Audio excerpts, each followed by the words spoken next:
Para todos los musulmanes que me escuchéis, quiero que penséis en algo por un momento. ¿Qué fue lo primero que creó Allah? Al-Qalam, el cálamo, la pluma. Lo primero que creó Allah fue el cálamo. Y él ordenó, escribe. El cálamo quería saber qué escribir y Allah le dijo que lo escribiera todo lo que sucederá hasta el fin de los días. Y ese libro está con Allah subhanahu wa ta'ala. El profeta sallallahu alaihi wasallam dijo durante el ascenso nocturno que cuando el cálamo se separó del papel, la tinta ya estaba seca. El qadr de Allah, el decreto, se había establecido. Y yo pregunto a todos los musulmanes, ¿cuántos de vosotros habéis nacido y crecido como musulmanes? ¿Cuántos? Nacido y crecido habiendo tenido conocimiento sobre Islam. Mashallah, seguro que muchos. ¿Y cuántos de vosotros llegasteis al Islam más adelante, a lo largo de vuestra vida aprendiendo sobre la religión? Lo que quiero decir es que, independientemente de cómo hayáis llegado al Islam, quiero que meditéis sobre algo. A veces, mucha gente me pregunta cómo puedo seguir hacia adelante, seguir prosperando, haciendo todo lo que hago. Porque, sabéis, es muy duro. Tengo una esposa, un hijo,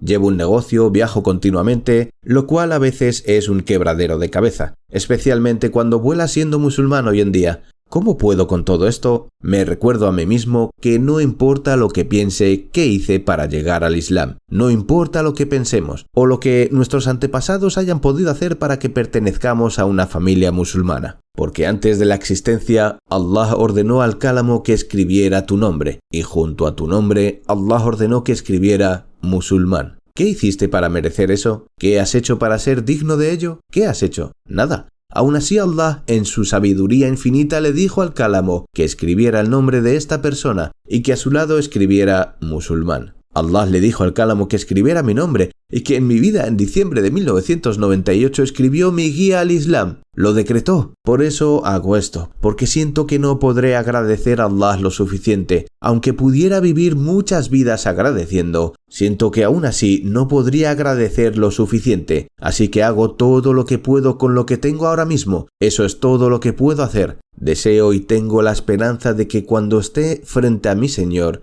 el día del juicio, sea capaz de decir: mi Señor, ¿hice lo suficiente por ti como para que me puedas perdonar lo que no hice? ¿Hice suficiente? Esa es la esperanza de todo musulmán. Ese es el propósito de la vida en el Islam. Para eso fuimos creados, porque así lo quiso el Creador. Él nos creó con el fin de que le adorásemos, y sabiendo bien que podríamos desviarnos, nos regaló una solución, un libro como guía que llama a la religión del Islam, un manual para que busquemos el perdón, para arrepentirnos, para que vivamos nuestras vidas intentando hacer lo mejor que podamos y en el día del juicio tener la gran esperanza de que hayamos hecho lo suficiente para entrar en los jardines eternos de la felicidad para siempre y podamos contemplar agradecidos el rostro de Allah. Esa es la razón por la que estamos aquí y la razón por lo que hacemos lo que hacemos.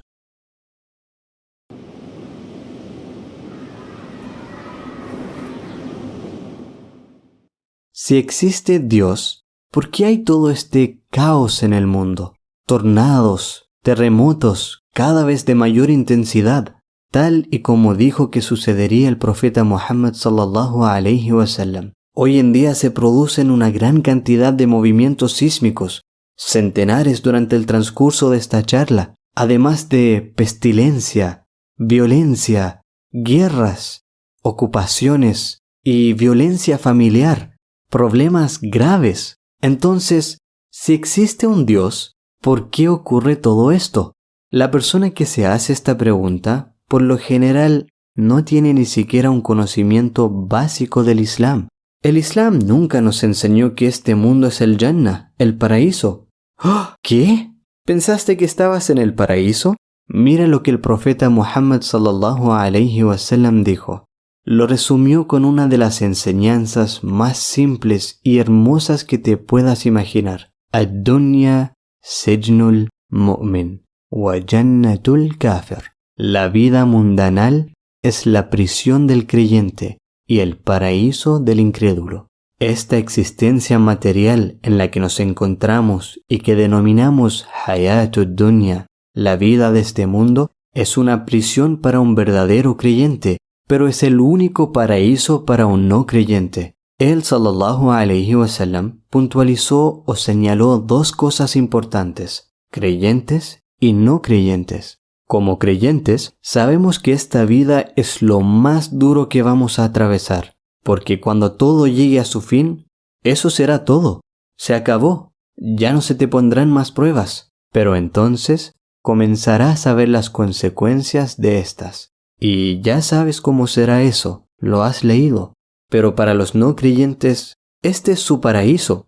Y es por ello que desean con tanta desesperación construir grandes cosas, tener vehículos caros, hermosas casas, la mejor ropa. Ya sabes de lo que hablo. Esto es lo que buscan. 2 personas serán traídas en el día del juicio. Una de ellas obtuvo todo lo que quiso en esta vida, tanto que el día de su muerte quería un festín y lo tuvo. La otra persona no obtuvo nada de lo que quiso, a tal punto que el día de su muerte todo lo que quiso fue un sorbo de agua y ni siquiera eso obtuvo.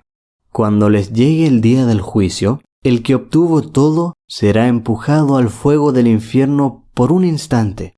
De la misma forma que pinchas un alfiler en algo y lo sacas, solo por un instante, ¡puf!, le será preguntado.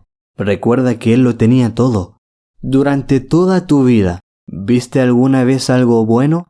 Él responderá: Wallahi, en toda mi vida no vi nada bueno. Todo fue borrado. Todo fue en vano. No le sirvió para nada. El otro hombre, que no tenía nada, que sufrió durante toda su vida, se le colocará en el paraíso. De la misma forma que pinchas un alfiler en algo y lo sacas, y luego será preguntado: durante el transcurso de tu vida, ¿alguna vez viste algo malo? Él dirá: Wallahi, en toda mi vida nunca vi algo malo, ninguna dificultad. Entonces, ¿por qué este hombre que lo tuvo todo debe ir al infierno? ¿Y por qué el otro hombre va al paraíso? Nadie es perfectamente bueno, ni nadie es perfectamente malo. El hombre que lo tenía todo en esta vida, en realidad era muy mala persona.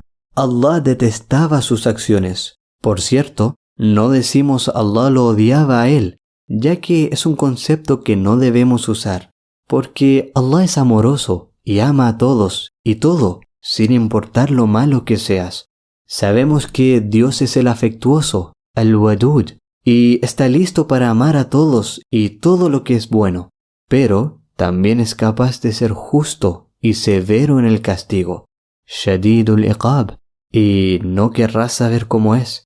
Entonces, este hombre que no acató las órdenes de Allah, que había hecho tanto mal a las personas, pero que sin embargo también había hecho algunas cosas buenas, Allah le pagó en esta vida sus buenas acciones, para que ni siquiera pudiera oler el paraíso, directo al infierno.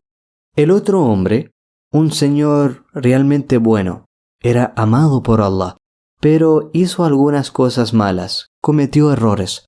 Pero como Allah no quiere que ni siquiera huela el fuego del infierno, ni siquiera por un nanosegundo, Allah le envía su castigo para expiar sus pecados acá, en este dunya, en este mundo, para purificarse y que así vaya directo al paraíso. Detente a pensar, ¿crees que no tiene sentido? ¿Para qué entonces es necesario un día del juicio? Porque, de lo contrario, ¿cómo veríamos las cosas que suceden a nuestro alrededor una y otra vez y ver cómo los tiranos, agresores y opresores en el transcurso de la historia una y otra vez no solo ganan esas batallas y guerras, sino que también se llevan los botines de guerra, mientras la gente realmente buena, honesta, amable, generosa, caritativa, sufre y literalmente se muere de hambre? Pero eso es porque esto es ad-dunya, la vida terrenal.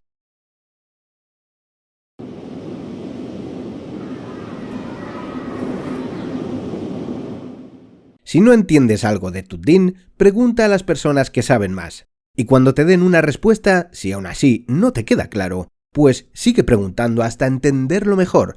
Tienes no solo el derecho de preguntar, tienes la responsabilidad de preguntar. Tienes la responsabilidad de consultar tus dudas. Cuando la umma deje de transmitir el legado de razonar y pensar, entonces le sucederá lo peor a la umma. La próxima generación será musulmana solo porque sus padres eran musulmanes. Eso es lo peor que le puede pasar a la umma.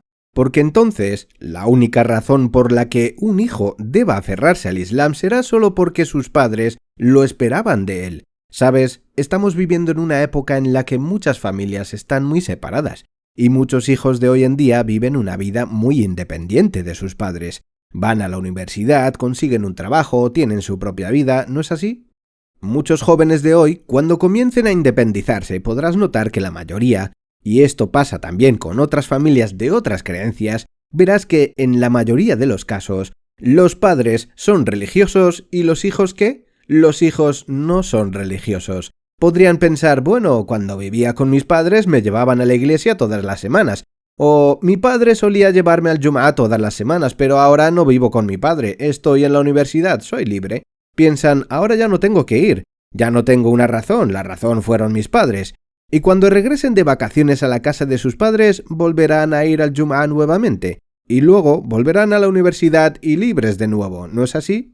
¿Y sabes por qué sucede esto? Porque no enseñamos a nuestros hijos a pensar en el Islam por sí mismos, por qué son musulmanes, por qué deben aceptar a Allah, por qué deben aceptar el Corán, por qué deben hacer preguntas inteligentes. Nuestra religión no es una religión que debas aceptar con los ojos cerrados y decir, simplemente lo seguimos. No, no, no. Fijémonos en Ibrahim alayhi salam. Incluso él le preguntó a Allah, Señor mío, muéstrame cómo das vida a los muertos. Él quería saber, tanto que incluso le preguntó a Allah directamente, y Allah le preguntó, ¿es que acaso no crees? Respondió, claro que sí, pero esto es para fortalecer la fe que hay en mi corazón.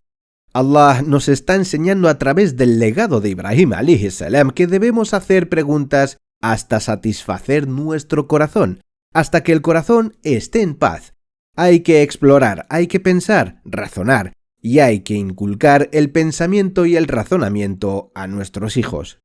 Lamentablemente, hoy en día hay quien incluso en la educación religiosa, en la educación islámica, ya no inculca el pensar y el razonar. Algunos dicen, memoriza estas suras, aprende a hacer el vudú, este es el momento de hacer el salat tal. Ya está, hecho. ¿Tu recitación es buena? Hecho. Hay jóvenes que memorizan el Corán, mashallah, pero ¿eso significa que ya tienen un billete para el Jannah? Vale, supongamos que tenemos a un joven que ha memorizado el Corán. Pero, ¿qué pasa si ni siquiera en una ocasión ha meditado en el significado de una sola aleya? ¿Cómo puede ser esto? ¿Cómo puede pasar esto en la religión? Imaginaos, incluso recitando las palabras afala ta'qilun, recitando las palabras en la aleya que dicen ¿acaso no vais a reflexionar? Y nunca piensan en ello. ¿Ves la ironía de esto?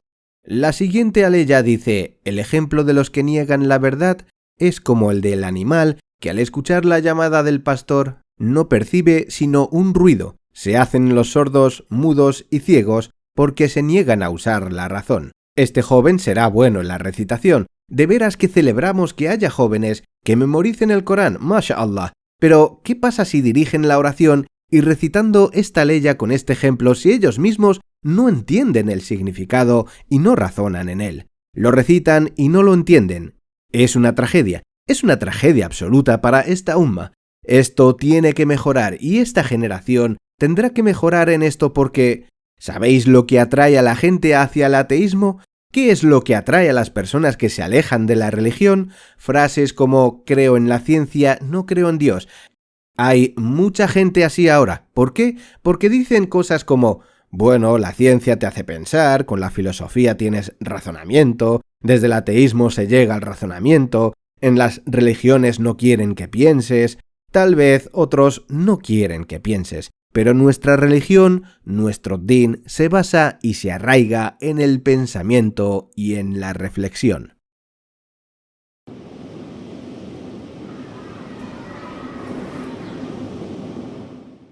Me preguntaron lo siguiente, sé que el Islam es la verdad, pero uno de los mayores problemas que tengo es ¿por qué somos tan diferentes a los demás? ¿Por qué tengo tantas restricciones cuando mis amigos pueden hacer esto y aquello? ¿Cómo es que mis padres me dicen no puedes hacer esto ni aquello una y otra vez? Si todos a mi alrededor lo hacen. Yo soy el extraño de mi clase. Soy el único en mi clase, el único en mi grupo de compañeros, el único en mi círculo de amigos que no tiene permitido hacer esto o aquello y tiene tantas restricciones. ¿Por qué el Islam es tan restrictivo? ¿Por qué tengo que ser tan diferente a los demás? Hermanos y hermanas, de verdad que es una muy buena pregunta. La respuesta requiere un poco de madurez de tu parte, pero si lo reflexionas, lo entenderás. Queridos hermanos y hermanas, escuchadme bien. Allah dice en el Corán: وَمَا أَكْثَرُ النَّاسِ وَلَوْ حَرَصْتَ بِمُؤْمِنِينَ. La mayoría de los seres humanos, aunque te esfuerces, no serán creyentes. Dios nos recuerda en el Corán: وَإِن تُطِعْ أَكْثَرَ مَنْ فِي الْأَرْضِ يُضِلُّوكَ عَنْ سَبِيلِ اللَّهِ. Si obedecieras a la mayoría de las personas en la tierra, te extraviarían del sendero de Dios. Ellos son como los rebaños que no razonan o aún más extraviados del camino. Nuestra religión es una religión de nobleza y propósito. No somos animales, somos racionales. Tenemos espíritu, tenemos ruh, el alma, tenemos intelecto. No es solo una religión. Cualquier ser humano exitoso destaca sobre la mayoría. Cualquier ser humano exitoso tiene que liberarse de la multitud, incluso las personas exitosas que no tienen nada que ver con la religión. ¿Crees que personas como Steve Jobs o Bill Gates tuvieron éxito siendo simplemente unos estudiantes comunes que simplemente se dejaron llevar por la corriente? Piénsalo. ¿Quieres ser un líder? El Islam desea que seas alguien destacado, al menos en la próxima vida. ¿Quieres ser un pionero? ¿Quieres ser realmente alguien que destaque entre la multitud? Bueno, para ello tendrás que dejar huella a partir de ahora. Si sigues el resto del ganado, si sigues al resto de las ovejas, no llegas a ser alguien destacado. Pero si tú quieres levantarte, convertirte en pastor y liderar el rebaño, tendrás que mostrar carisma, integridad y coraje. Eso no es tarea fácil. Eso mismo es lo que quiere nuestra religión. Nuestra religión quiere el bien para nosotros en este mundo y en el próximo. Os preguntáis, ¿por qué el Islam es tan restrictivo? ¿Por qué el Islam es tan difícil? Quizás la pregunta correcta sería: ¿por qué el resto de la humanidad es tan tranquila y relajada cuando sabe que sus estilos de vida son tan dañinos? Te voy a dar el típico ejemplo. Estamos viviendo en el siglo XXI, ¿verdad? Cuando crecí en los 80, los cigarrillos no tenían esas etiquetas que todos conocemos ahora. El cigarrillo todavía se comercializaba como algo genial para jóvenes y adultos. El tabaco era básicamente algo que consumías como moda, un accesorio más. Sin embargo, en los 90, como la mayoría de vosotros sabéis, el gobierno estudió y descubrió que el cigarrillo es la principal causa de muerte por cáncer. Y fumar también es la principal causa de un montón de enfermedades. Incluso ahora se sabe que respirar el humo del tabaco es perjudicial para la salud, incluso si no fumas. Fumar mata. Aún así, legalmente está permitido comprar y vender tabaco, a pesar de que en la etiqueta figura la advertencia de que fumar mata. ¿Acaso no es esto una gran estupidez? Piénsalo. Es obligatorio ponerse los cinturones de seguridad para cualquier trayecto. Sin embargo, el número de muertes por consumo de tabaco supera con creces el número de accidentes por tráfico. Aún así, se nos permite comprar tabaco. ¿Por qué? Bueno, porque la moralidad es diferente para otras personas. Para nosotros, nuestra forma de vida, nuestra religión, nos enseña que lo que es dañino no está permitido para ti. El objetivo detrás de cada prohibición en nuestra religión es por nuestro propio bien. Drogas, alcohol, contenido adulto, relaciones prematrimoniales, todas estas cosas destruyen el carácter, destruyen la integridad y la salud mental. Así que nuestra religión lo ha prohibido por nuestro propio bien. Juro por Allah, si eres fiel a tu religión, te darás cuenta de que hay placeres mucho más mayores que los placeres mundanales a los que renuncias. Nuestro profeta, la paz y las bendiciones sean con él, dijo en un hadith auténtico: quien renuncia a algo por la causa de Allah, Allah le recompensará con algo mucho mejor. Quien renuncia a algo por la causa de Dios, Dios le retribuirá con algo mucho mejor. Ahora, si todavía eres joven y te cuesta entender esto, piensa en el ejemplo de los cigarrillos que te di. Todo el mundo sabe que es dañino. Del mismo modo, todo lo que la Sharia prohíbe, ya sean drogas, citas o lo que sea, es porque es dañino para ti. Dios dice en el Corán sobre esta religión que es una religión que permite cosas que son puras para nosotros y prohíbe las cosas impuras. Nuestra religión es restrictiva porque Allah quiere que prosperemos por el camino recto. En cierto sentido, nuestra religión es restrictiva porque Dios quiere el bien para nosotros en este mundo y en el siguiente. Debemos tener plena confianza y esperanza en Allah subhanahu wa ta'ala.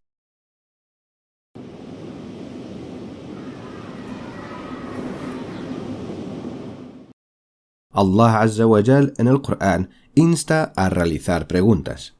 Por ejemplo, en una de las suras, capítulos más profundas del Corán, Sura Yusuf, José, Allah dice: لَقَدْ كَانَ فِي يُوسُفَ وَإِخْوَتِهِ آيَاتٌ لِلْسَائِلِينَ. En Yusuf, José y sus hermanos hay en verdad una lección y pruebas sobre el poder y la sabiduría de Allah para quienes preguntan.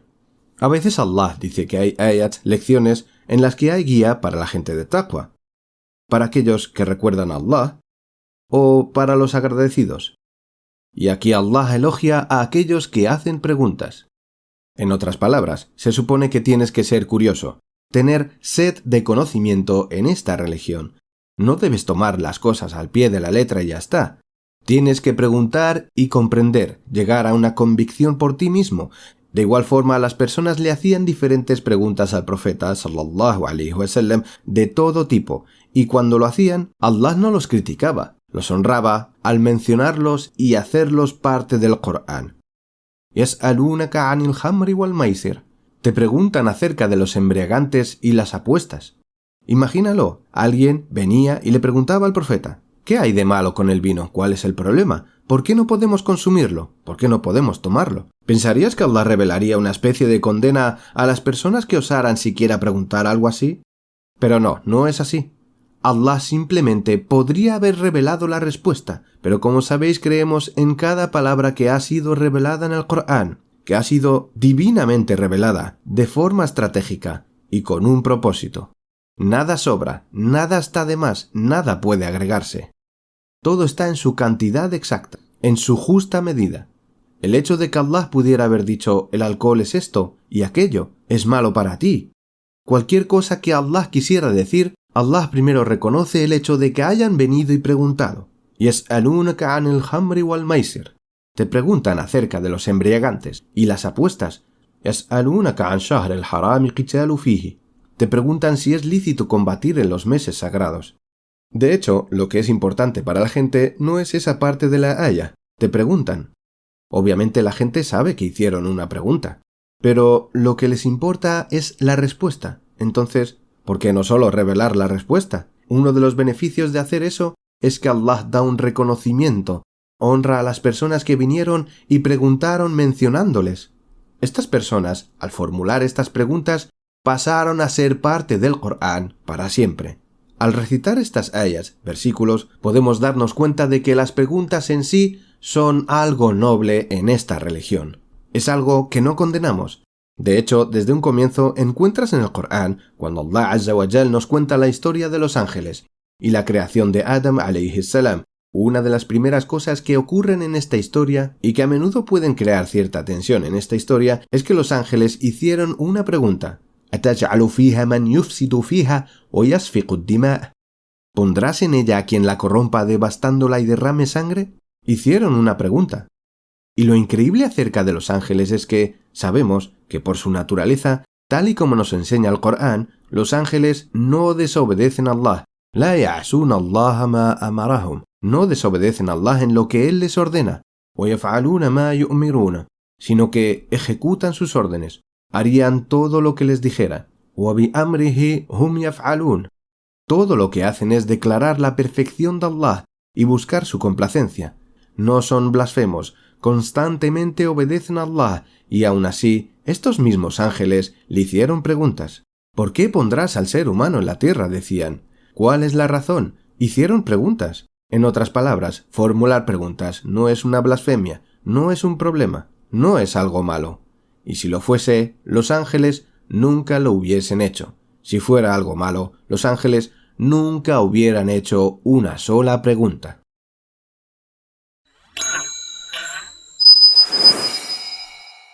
Todo el plan de Shaitán se podría resumir en generar inseguridad en ti, engañarte para que hagas algo haram.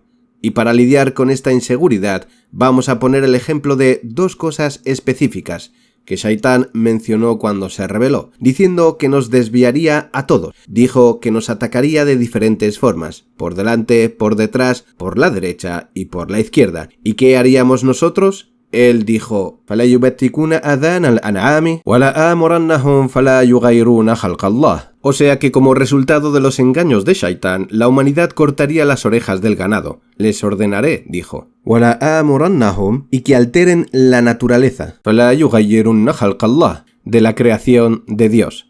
Fijaos que estamos hablando de orejas de vacas y del cambio en la creación de Allah subhanahu wa ta'ala. Pero, ¿qué significa esto? ¿Y por qué Shaitán menciona estas dos cosas? Habrá a quien le parezca algo sin mucha repercusión. Quizás, si estás leyendo esta leya, podrías esperar que Shaitán hable sobre cosas graves como el asesinato, el adulterio y todo este tipo de cosas. Sin embargo, volvamos a lo que dije al principio. Shaitán lo que quiere es generar inseguridad. Ahora bien, estas dos cosas, sobre todo la primera, o sea, cortar la oreja de una vaca, a lo que se refiere aquí es usar algo como amuleto de buena suerte. Ya sabéis, como el horóscopo y todas estas otras supersticiones, como aquellos que llevan encima la oreja o pata de un conejo o algún tipo de dientes o cualquier otra cosa. Suele ser algo perteneciente a un animal, para usarlo como amuleto para supuestamente atraer la buena suerte.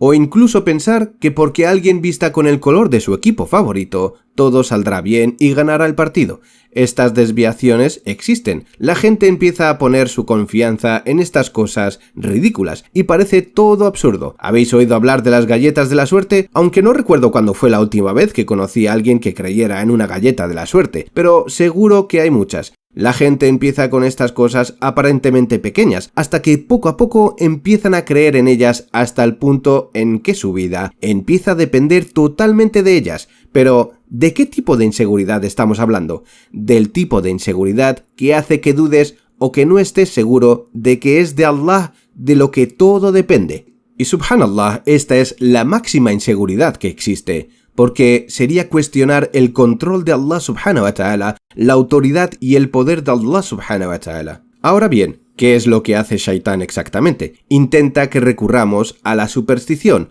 amuletos de buena suerte, ¿verdad? O sea, depender de algún objeto creyendo que si lo usas te dará suerte o te salvará, en lugar de hacer lo que hacía el profeta sallallahu alaihi wasallam. Mucha gente opta por recurrir a estas cosas como colgar esos ojos azules, que mucha gente cuelga en sus coches. Me refiero a esos objetos que tienen dentro un ojo azul. Se supone que estos objetos protegerán tu casa de la envidia y el mal de ojo, y que si lo llevas puesto te protegerá. Y siguiendo este patrón, la gente empieza a recurrir a todo este tipo de cosas que son shirk, un grave pecado, o sea que es haram, porque tienes inseguridad con respecto al control y el poder de Allah subhanahu wa ta'ala, y la forma en la que Allah subhanahu wa ta'ala controla el futuro, el destino y sus consecuencias, y a esto se le considera una inseguridad grave. El otro punto que mencionó Shaitán tiene que ver con cambiar la creación de Allah subhanahu wa ta'ala. Uno de los indicios para saber que una persona tiene realmente inseguridad en Allah es cuando empieza a alterar su apariencia física.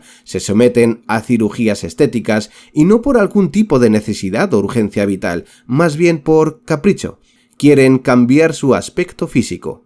Y desafortunadamente esto es algo halagado en esta sociedad, ¿verdad? Una persona se somete al bisturí durante 16, 20 o hasta 24 horas para cambiar algo en su físico, y eso se considera hasta bien visto en la sociedad actual. No obstante, el verdadero problema está en que no sabemos afrontar esta inseguridad, o sea, la forma en la que Allah nos ha creado. Cuando decimos no estoy satisfecho ni contento con la forma en la que Allah me ha creado. Cuando decimos esto, estoy teniendo inseguridad con lo que Allah me ha dado. Shaitán crea esta inseguridad susurrándote comentarios para que te desvíes. Te engañará para que cambies tu físico, para que lo alteres. Te dirá que lo hagas para parecer una persona más guapa. Y si le sigues, no estarás de parte de lo que dice Allah subhanahu wa ta'ala. Estarás siguiendo lo que dice la gente también desviada. Seguirás lo que dice la gente que ya ha sido engañada. Estarás de parte de la gente desviada y harás cosas que en el fondo solo te degradarán, alejándote de lo que Allah subhanahu wa ta'ala te ha dicho. Por esto, en ambas situaciones se crea una inseguridad que conduce a una inseguridad mayor, que puede conducir a algo mucho más grave de lo que se ve a simple vista. Shaitán te propone algo que está completamente prohibido por Allah, el shirk. Cometer asociación no es perdonado por Allah. Su mensajero sallallahu alaihi wasallam también nos advirtió sobre el shirk, aunque sean cosas pequeñas, y esta es una de las razones por la que estas cosas son mencionadas y Allah nos advierte de ello en las aleyas mencionadas. Porque si vemos a alguien postrarse ante un ídolo, podemos dar por hecho algunas cosas. Llevar, por ejemplo, algún objeto que supuestamente da suerte puede ser el principio de ese comportamiento. En cualquier caso, ambos estarían cometiendo actos de shirk. Ambos podrían estar cometiendo un acto de incredulidad. En estos casos, no se trata del tamaño del ídolo. Tanto si adoras a una estatua grande de Buda o incluso una pequeña taza que tenga la imagen de la estatua de Buda o tu cantante favorito, lo que sea, sigue siendo lo mismo, estamos hablando de shirk. Por eso, una de las razones por la que Shaitán te propone estas cosas aparentemente pequeñas es porque estas pequeñas cosas representan y conducen a cosas mayores y muy graves. Probablemente habrá quien esto no se lo tome en serio y en lugar de abordar esta inseguridad, en lugar de abordar el problema creyendo que Allah subhanahu wa ta'ala tiene toda la autoridad y el control y que es Allah subhanahu wa ta'ala quien nos ha creado, creyendo realmente en Allah de corazón, en lugar de eso recurre a estas cosas desviándose, y esto es una señal de un problema mucho mayor. Pedimos a Allah subhanahu wa ta'ala que nos conceda seguridad en las cosas permisibles y mantenernos firmes en su camino, para que Shaitán no festeje nuestra inseguridad.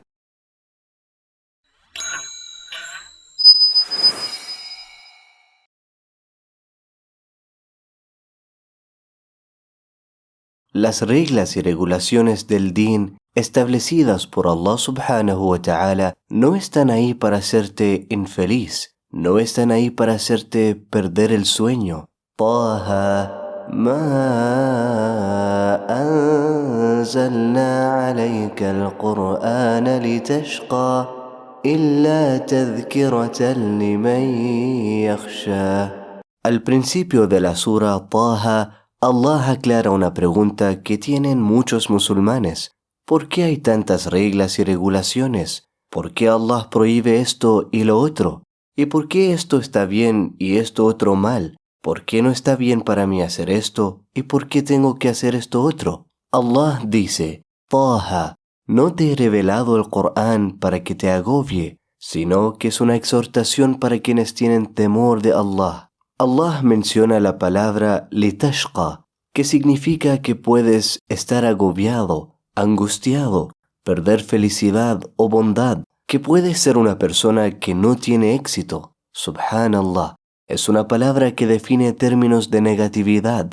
El Corán no se revela para que una persona se vuelva infeliz, fracasada o para que una persona se ponga triste. No, estas reglas están ahí para conseguir la felicidad a largo plazo. Hermanos y hermanas, cuando íbamos al colegio, o aquellos de vosotros que vais a clase aún, masha'Allah, cuando íbamos a un colegio, ¿por qué fuimos ahí? Escucha con mucha atención. Empezaste primero a ir a la guardería para que comenzáramos a aprender lo más básico, como leer y escribir. Fuiste al primer curso de la escuela, pasaste examen tras examen, prueba tras prueba, y así sucesivamente. Y estabas feliz. Y es posible que tus padres intentaran motivarte diciéndote, no se trata de ser el primero, se trata de hacer tu mejor esfuerzo. Y así continuabas, 1 año, 2 años, unos años después terminas secundaria, ¿verdad? Luego la universidad en muchos casos. Después de eso, la prueba se volvió cada vez más difícil, pero sabías que era lo esperado. Tus padres intentaron motivarte para ello. Sientes felicidad porque de vez en cuando logras un pequeño certificado, pero no dura mucho. Lo que significa que es solo un paso más en tu carrera. Y trabajas duro el año siguiente y los libros se hacen cada vez más grandes, ¿verdad? ¿Me sigues? Después de graduarse de la escuela secundaria, toca elegir universidad, conseguir recursos de forma halal para poder ir a la universidad, para estudiar duro. Y ni siquiera has comenzado a ganar un céntimo. Subhanallah. Estudias durante 25 años, Después de que recibas tu primer salario, podrías empezar a compensar lo invertido para realizar esos estudios. Pero estás feliz, estás bien. ¿Por qué? Porque quieres vivir otros 25 años más. Así que trabajas duro unos 25 años para ganar algo extra que te ayude a los 25 años siguientes. Subhanallah. Y cuando hayas vivido 60 años, ya estarás listo. ¿Para hacer qué? Probablemente para ser abuelo. Que Allah nos lo ponga fácil. Amén. Pero probablemente unos años más tendrás que volver con Allah. Y no te das cuenta que cuando el mundo te prometió que si estudiabas durante 25 años, te ofrecía 100.000 euros o dólares al año durante los próximos 25 años. Entonces creíste al mundo. Pero cuando Allah te prometió que si cumples con lo que te dice durante 50 años, o lo que vivas, y por ello Allah te dará la eternidad con lo que tú quieras, obteniendo absoluta y total felicidad, de la que nunca jamás te arrepentirás. Entonces, ¿no queremos creer en Allah? ¿Queremos ser felices? Subhanallah.